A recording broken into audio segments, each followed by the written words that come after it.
Celebrity Everyday 26. Iconic film director and horror pioneer John Carpenter once said that we're all afraid of the same things. That's why horror is such a powerful genre.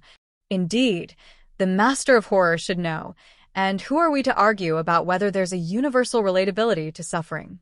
Cinema has proven time and time again that monsters lurking in the dark, killers hiding in plain sight, creatures from far-flung lands, and manifestations of our mental anguish are terrible and shocking and horrifying in equal measure.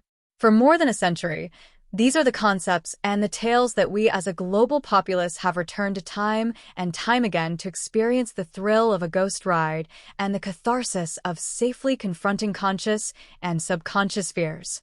We are all united in our dread and excited by Crimson Red. In this movie list from the Film magazine, our staff of bachelor's and master's graduates have come together to establish the most significant horror film releases in history. Combining quality and artistic merit with influence, importance, and social relevance, we have whittled down a long list of more than 200 exciting, form-shaping, and genre-evolving films to what we believe to be the definitive list of 50 unmissable horror movies. All films listed here are presented in order of year, with each selection being numbered from 1 to 50.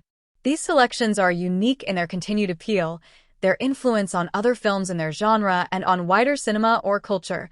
They cross eras, movements, and languages. We recommend that you bookmark this article and use it as a watch list you can return to any time you'd like to experience the very best of horror cinema. All the way back in 1920, horror films were yet to be invented. George Méliès, father of the fantastical trick film, kicked it all off in 1896 with The Haunted Castle, which certainly has its fair share of bats and demons and cauldrons in its 4-minute runtime, and later films would have tension without being scary. But then Robert Weiss entered the scene with The Cabinet of Dr. Caligari and birthed the horror genre as we know it, developing wider cinema's German expressionist movement, for good measure. Weiss takes us to a German town and presents us with Dr. Caligari, Werner Krauss, and his somnambulist, Cesare Conrad Veidt. Cesare can tell anyone anything, seeing all things in his trance-like state. When everyone goes home, however, Cesare stalks the streets, looking for murder. With distorted set designs, exaggerated props, unusual lighting, and a pervading feeling of a world out of joint, Caligari presents a landscape of a fractured psyche and a distorted reality. The imagery is spooky and interesting. Cesare is a wonderfully eerie character, and you'll remember the set designs and crooked landscapes for life. The story that, to its credit, twists and turns, is almost irrelevant to the film's legacy. The general expression of an idea is the key, and that expression is the scary thing. The manner of portraying the inner torment of a character through the mise-en-scene would come to define the German expressionist movement. When Siegfried Kracauer published one of the first book-length analyses of a film movement ever in 1947, he titled it From Caligari to Hitler, and suggested that the expressionist films, starting with Caligari, presented the psyche of the German people following the First World War. Agree with the idea or not, the film had an influence on the genre, on cinema, on film academia, and on wider popular culture. Its influence is almost impossible to measure. KJ. Go back to 1922, and you'll find very few vampires on film. Bram Stoker's novel Dracula had come out only a few decades before, 1897, and though it had been popular on stage, nobody had yet made a feature-length adaptation. Certainly nobody had gone to the written works Carmilla, Varney the Vampire, or the original The Vampire, from 1818, for their inspiration. In Germany, however, with the expressionist movement getting into full swing, someone took a crack at Dracula, unofficially. Nosferatu, aka Nosferatu, a symphony of horror, breached copyright laws and got itself removed from screens by Bram Stoker's estate.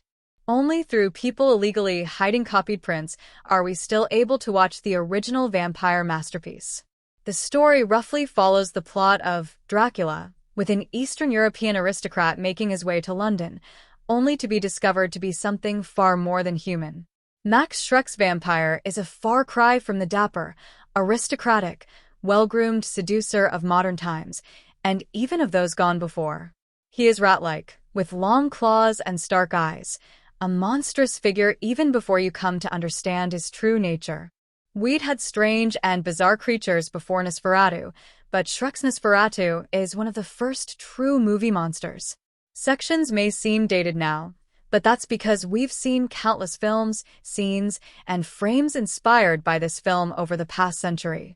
The shadow on the wall creeping up the stairs is reflected in the shadow of the dinosaur on the bedroom wall in Jurassic World, Fallen Kingdom, for example.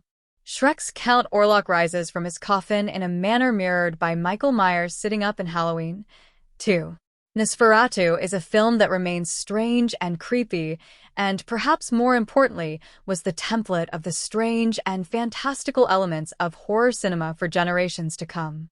KJ. Recommended for you. Original versus remake Nosferatu versus Nosferatu the Vampire.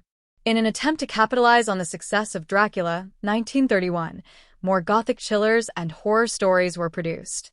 The Mummy and the Invisible Man would come in the next few years, 1932 and 1933 respectively, but before those came James Whale's Frankenstein, 1931. The birth of two icons of cinema in the same year from the same production company happens very rarely, but it happened in 1931. Based on Mary Shelley's groundbreaking 1818 novel of the same name, Henry Frankenstein, Colin Clive, heads up to his castle in the mountains to perform his experiments. Robbing graves for body parts and a defective brain from a university, he sends his body up to get struck by lightning in a storm, bringing to life Boris Karloff's iconic monster. Known for taking liberties with the source material, making the monster mute, for example, Frankenstein nonetheless became the template for understanding the story. We have to consciously remember that the monster didn't have electrodes in the neck and that he isn't meant to be green, the color a result of Karloff's makeup for the film. Yet Frankenstein is still astonishing even today. The final mob scene, gloriously shot, is chilling in its moral blurring. Do we side with them or not? With a combination of Clive screaming, "It's alive," and Karloff's dead-eyed, shambling, groaning creature, Frankenstein remains one of the all-time greats. KJ. Celebrity Every Day, 26.